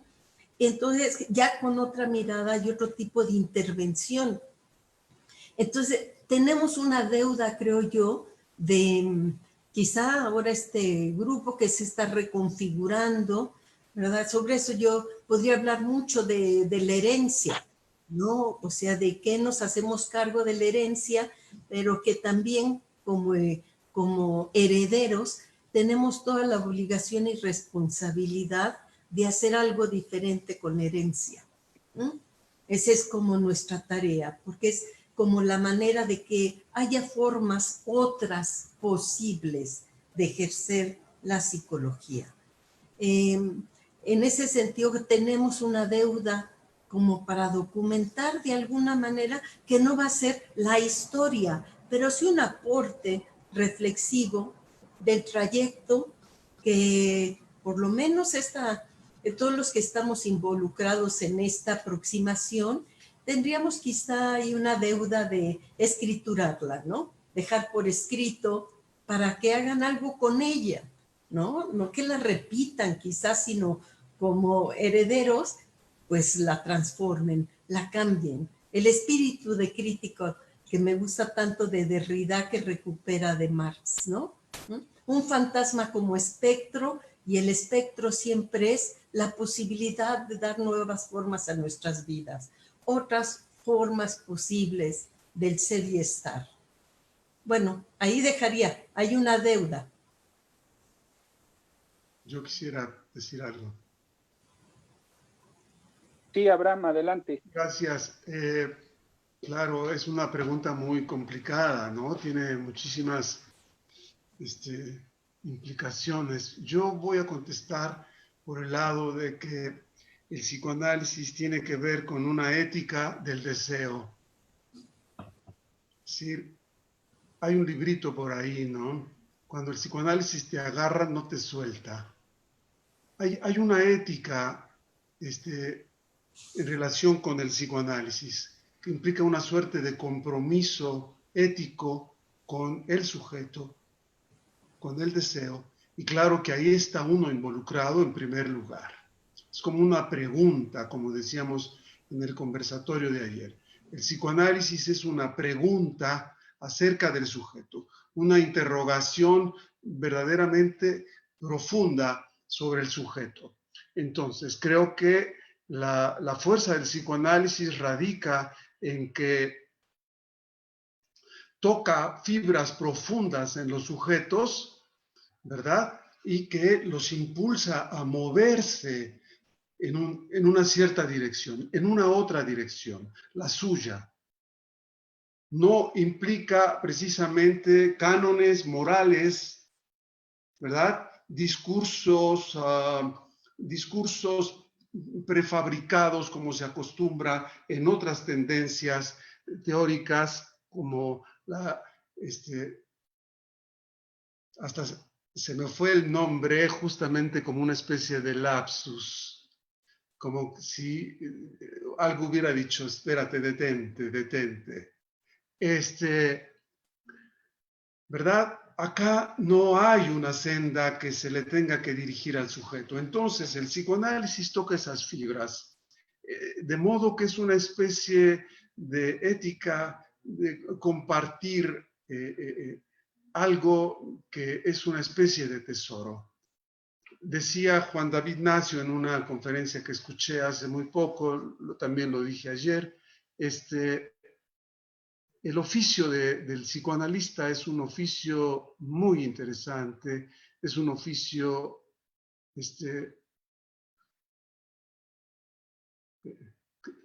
que llega fuerte, que toca profundo. Yo así contestaría un poco, de manera un poco apasionada, discúlpenme, esa pregunta. Gracias, Abraham. Voy a tratar de condensar dos preguntas y comentarios de Paola Contreras y Alfredo Campos, que nos escribieron.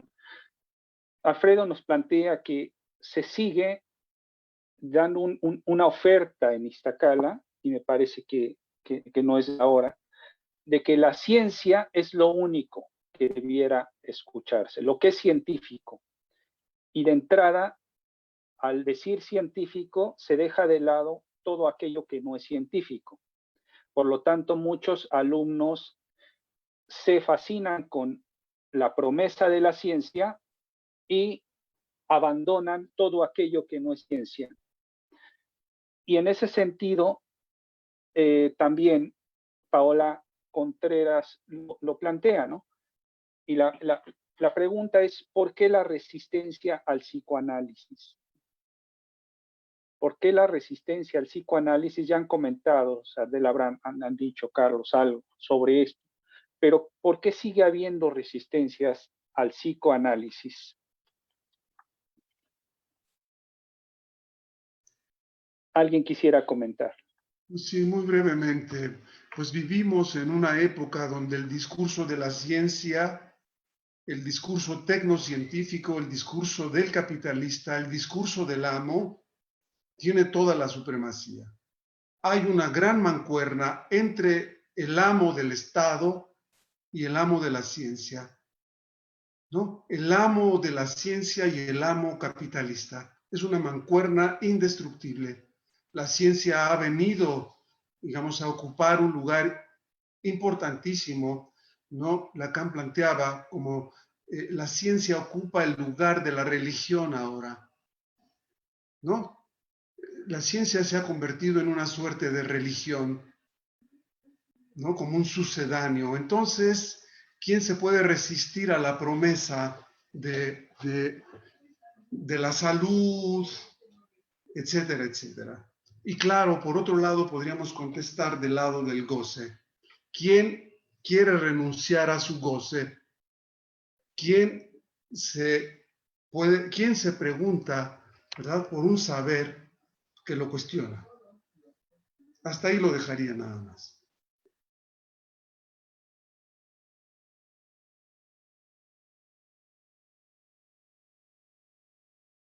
Yo agregaría que Sí, desgraciadamente,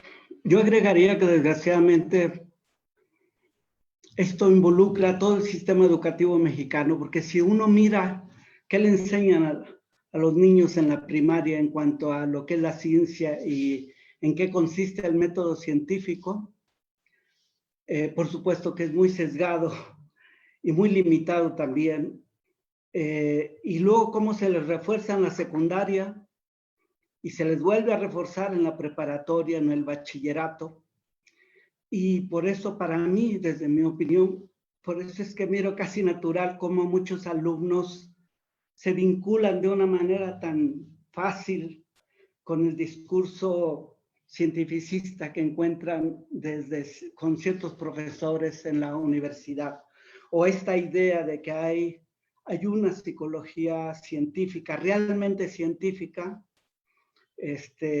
basada, que utiliza los métodos históricamente comprobados de veracidad, verdad, rigidez, etcétera, que es la psicología experimental, y que por supuesto que eso trae como consecuencias muchas resistencias a otro tipo de discursos que ponen en cuestionamiento esto que han aprendido toda la vida, un estudiante promedio.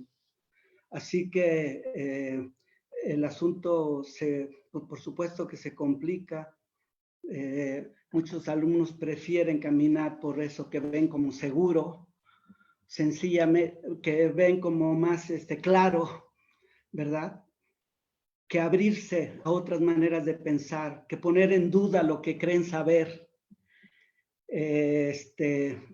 Afortunadamente siempre hay excepciones y hay alumnos que alcanzan a entender que la vida también es una aventura y que el aprendizaje es también una aventura y que a veces puede tener sus aspectos positivos, fascinantes, abrirse a otras maneras de pensar o poner en duda lo que se te ha dicho y repetido toda la vida con respecto a lo que es la ciencia, el método de la ciencia. Y simplemente agregaría, porque veo que tenemos estudiantes que nos están escuchando, que hay que repensar el tema de lo que es la ciencia, porque la ciencia que se habla en singular debiera, como lo acaba de decir el profesor Carlos Fernández Daus con respecto al psicoanálisis, no hay un psicoanálisis, hay muchos discursos psicoanalíticos, no hay ninguna ciencia unificada, no hay ninguna física unificada o biología o sociología o economía, no hay una sola, en ninguna de las disciplinas científicas, tanto en las ciencias naturales como sociales, no hay ninguna disciplina que esté unificada, ni teóricamente, ni que solo utilice un solo método. El método experimental es un método científico, ni fue el primero, porque hay que recordar que los padres de la ciencia moderna eran astrónomos, y por supuesto que el método experimental, entendido como ese método que se aplica en condiciones de control, reproducción del fenómeno en laboratorios, fue un momento posterior al desarrollo de la ciencia moderna, porque la observación astronómica no permite esos rigores. Si uno mira cómo surgió la ciencia y los trabajos de Copérnico, Galileo, etcétera, pues trabajaban de otra manera. Y entonces que el método experimental no es igual a método científico, que la ciencia tiene muchos métodos. Aún las ciencias naturales tienen muchos métodos. En biología trabajan con distintos métodos científicos. Algunos que se hacen dentro de laboratorios, en condiciones que no son familiares, por el trabajo con animales que realizamos en psicología. Pero hay mucha investigación científica en biología que se hace en campo, porque hay fenómenos de la naturaleza que no se pueden reproducir en un laboratorio. Hay que ir ahí a donde los fenómenos se dan. Estoy pensando en los biólogos marinos, por ejemplo. Tengo una amiga con la que platico sobre, y que me fascina mucho el tipo de investigación que hacen, pero que la ciencia es mucho más que el método experimental, que hay muchos métodos de la ciencia, tanto en las ciencias naturales como en las ciencias sociales, pero hay muchas resistencias a abrirse a esta cuestión. Es lo que percibo con mis alumnos. Ya. Yo quería decir algo, ¿se puede? ¿Me escucha? Ah. Sí, Sardel, vamos contigo, adelante. Es que yo quería plantear que entre esto de el psicoanálisis y la pluralidad de enfoques, creo que sí, pero yo sí tengo la firme convicción de que nuestra época es, yo creo, o nunca habíamos estado en una época donde tan invasivamente tuviéramos tres discursos articulados, aunque tengan sus contradicciones. Pero una política económica, ¿verdad? Esa política económica que se tiene, ¿no? El poder mediático y, lo más pavoroso, el poder intelectual y discursivo. A mí me resulta de veras muy preocupante que la universidad tenga un pensamiento tan tecnocrático en una dominancia. Entonces, creo yo que nunca habíamos asistido a una articulación tan fuerte, aunque no es lineal. Hay todas sus contradicciones y todas las heterogeneidades. Y creo yo que justo este tiempo de pandemia no tiene que ver con algo estrictamente biológico, sino que algo ahí está manifestando y algo ahí también tiene que ver con una oportunidad de que tenemos que hacer algo con esto que se nos presenta. Y vuelvo a traer como, nunca voy a renegar jamás, espero, todavía no sé cuántos años me queden, pero espero nunca renegar de este espíritu crítico que siempre dio el marxismo. No el absolutismo de esta lucha de clases, sino este espíritu de que tenemos una deuda a través de una herencia de cómo han sido masacrados, humillados, olvidados, y cómo esta desigualdad retorna y que algo tenemos que volver a hacer ante esto que es pavoroso y que la pandemia mostró de una manera descarnadamente las grandes brechas, las desigualdades tremendas, y que me parece que en la universidad nosotros tenemos no solo una deuda, o quizá porque asumimos que el psicoanálisis implica una interrogación, que tenemos que poner de nuevo la interrogación en nuestra función universitaria. ¿A dónde vamos? Y es una oportunidad de oro, porque es un momento de empezar a ver qué vamos a hacer. Nuevamente, ¿qué vamos a hacer? Hasta ahí dejaré yo. Muchas gracias, Sardel. Abraham, ¿querías comentar algo? Pues pensaba que no, pero la participación de Sardel me convocó y no. Creo que esto que señala es muy importante. Luchamos no solamente contra la época, contra el discurso capitalista, también luchamos contra un discurso universitario, tecnocrático que se está imponiendo y que la pandemia vino a destapar. Digamos que hay una especie de tránsito de un estado, digamos, del pensamiento universitario que todavía podía tomar en cuenta las ciencias sociales, las ciencias humanas, por decirlo de manera muy sencilla, ¿verdad? A un pensamiento tecnocrático. Parece que la universidad se ha volcado a la tecnologización y nos ha querido tomar por sorpresa. Entonces, creo que tenemos allí una condición realmente muy seria, frente a la cual no solo el psicoanálisis, sino el pensamiento social debería pronunciarse. Y ese es el gran problema un poco con los discursos tecnocráticos en el cual, entre los cuales se ubica la psicología, ¿verdad? Una especie de afición, de creencia ciega en el discurso tecnológico. Gracias, Abraham. Bueno, nos comentan los organizadores que podemos tomar otros minutitos, si ustedes están de acuerdo, algunas preguntas.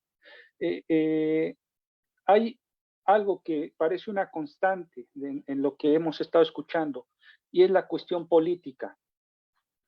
Llama la atención que una de las asignaturas que se escogieron en el plan curricular, entre las más solicitadas, es una que dice relación exitosa terapeuta-usuario.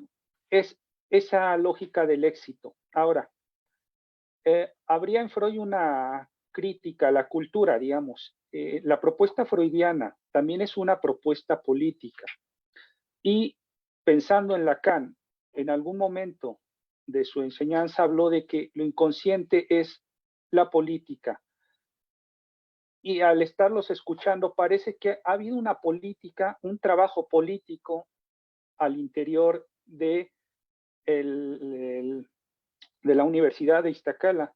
Y en ese sentido la pregunta es, ¿habría una política de lo inconsciente trabajando también ahí al interior de la universidad?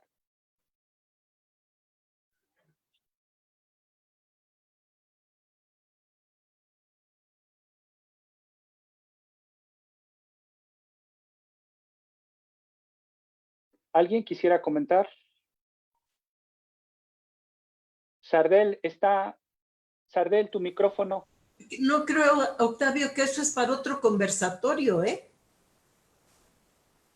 Porque acá tocan varias dimensiones apasionantes, ¿verdad? Porque es verdad que estamos bajo discursos hegemónicos, entonces no nos debe de sorprender que los estudiantes quieran una terapia exitosa, pues cómo no, eso no nos debe de sorprender, pero también es cierto que cuando los estudiantes empiezas a ofrecerles otros discursos, otras posibilidades, lo hemos visto como cuando van teniendo oportunidad de espacios de reflexión y del pensar, cambia la cosa. No quiere decir que se vuelvan ni psicoanalistas ni queremos, yo por lo menos no, porque lean quiero que se vuelvan, sino que alcancen esto de la interrogación que insistimos, con que nuestros estudiantes resulten unos pensadores interrogadores, yo me doy más por satisfecho. Gracias, Sardel. ¿Alguien quisiera comentar algo? Ya para ir terminando con este conversatorio. Quisiera aprovechar la presencia del profesor Fernández Gauss. Sí. Y como un hombre que ha formado, que ha creado o que ha participado en la creación de diversos proyectos educativos de formación de psicólogos. Ahora, en los últimos años de psicoanalistas, incluyendo el proyecto que impulsa en Cuernavaca, ¿cómo mira la formación, la difusión del pensamiento psicoanalítico en el sentido más amplio en la Universidad Nacional?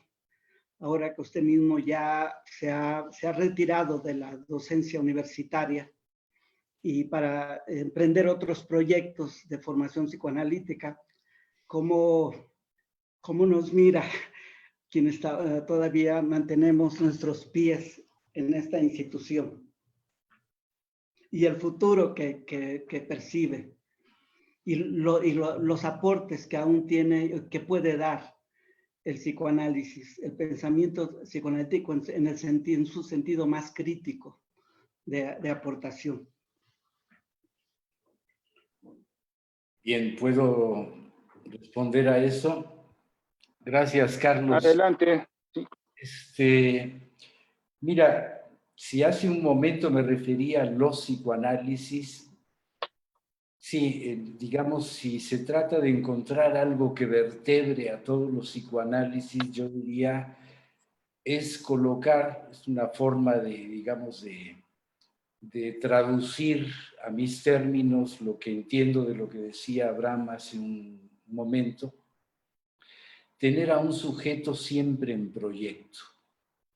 El sujeto no queda para mí, a mi juicio personal, no está acabado. Es como pensar que vivimos en una naturaleza de la cual el humano forma parte que ya está acabada. Hace poco escribía yo en tema de una conferencia y diría, haciéndome eco de eso, ¿quién nos dijo que la naturaleza ya está acabada? A lo mejor, digo, si para los creyentes, a lo mejor no es que terminara el creador de crear la naturaleza, sino que se fue a tomar unas vacaciones, ¿no? Está jugando a los dados, como acabo de escribir. Se fue a tomar unas vacaciones y dejó la naturaleza inacabada. Y a nosotros nos toca seguir en esa naturaleza que no está acabada. Por eso me parece muy congruente lo que mencionabas hace un rato. ¿Sí?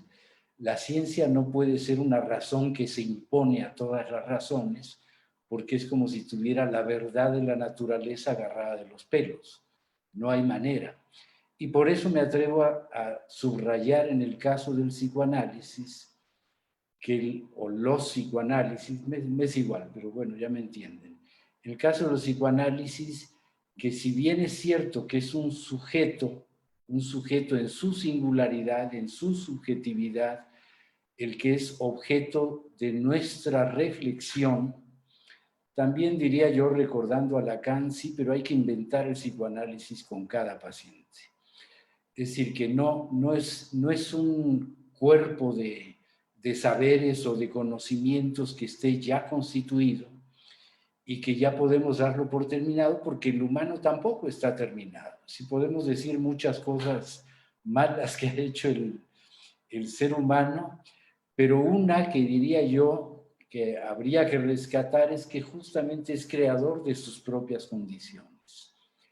Y en tanto tal, por supuesto que la definición de lo humano es también parte de una creación de lo propio humano, según el interés que tenga cada quien de cómo lo quiere entender.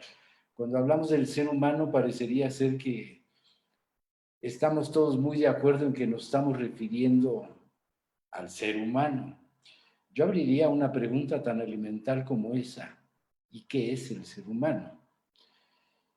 Y el ser humano lo vamos a definir de cualquier cantidad de lugares, entre ellos tú mismo, Carlos, citabas antes a la Escuela de Frankfurt. Y bueno, Horkheimer tiene, justo hablando de la ciencia, habla del conocimiento y el interés, ¿no? Habermas, perdón, no Horkheimer. Jürgen Habermas habla de eso. Y eso es para mí una premisa fundamental, es decir, no hay un conocimiento que no tenga un interés, incluido, si así se le puede llamar, el conocimiento del psicoanálisis. ¿Qué es lo que sabe el psicoanálisis? Cuando el propio Lacan en la clínica diría, hay que renunciar a saber para tener una clínica efectiva. Es decir, no sabemos nada. Hay mucho escrito sobre eso, entre ellos un libro de Manonic se llama Un saber que no se sabe, que no solamente es el saber del inconsciente, pero si el propio analizante le apuesta al sujeto supuesto saber, de ese lugar justamente se tiene que quitar el analista. Y si dispone ya de todos los artilugios conceptuales para inscribir, esa es mi particular opinión, todo lo que está sucediendo en la sesión clínica, yo diría que estamos condenados a osificar el psicoanálisis, a hacerlo doctrina, porque no vamos a dar oportunidad de ninguna modificación porque ya todo tiene un lugar. Y si todo tiene un lugar, no hay manera de replantear, salvo lo que hizo el propio Lacan con respecto a Freud, salvo que se cambie conceptualmente eso, pero si eso es ahora tomado, lo que sigue, me da igual la postura, ¿no? Si es tomado, Freud lo llamaba doctrina, el psicoanálisis era su doctrina, no era una teoría, sí, era una teoría pero que se había convertido en doctrina. Y me parece que lo que tenemos justamente que dejar de pensar para el futuro es que en la medida que asumamos una doctrina o lo asumamos esas conceptuaciones como una doctrina, vamos a terminar adoctrinando.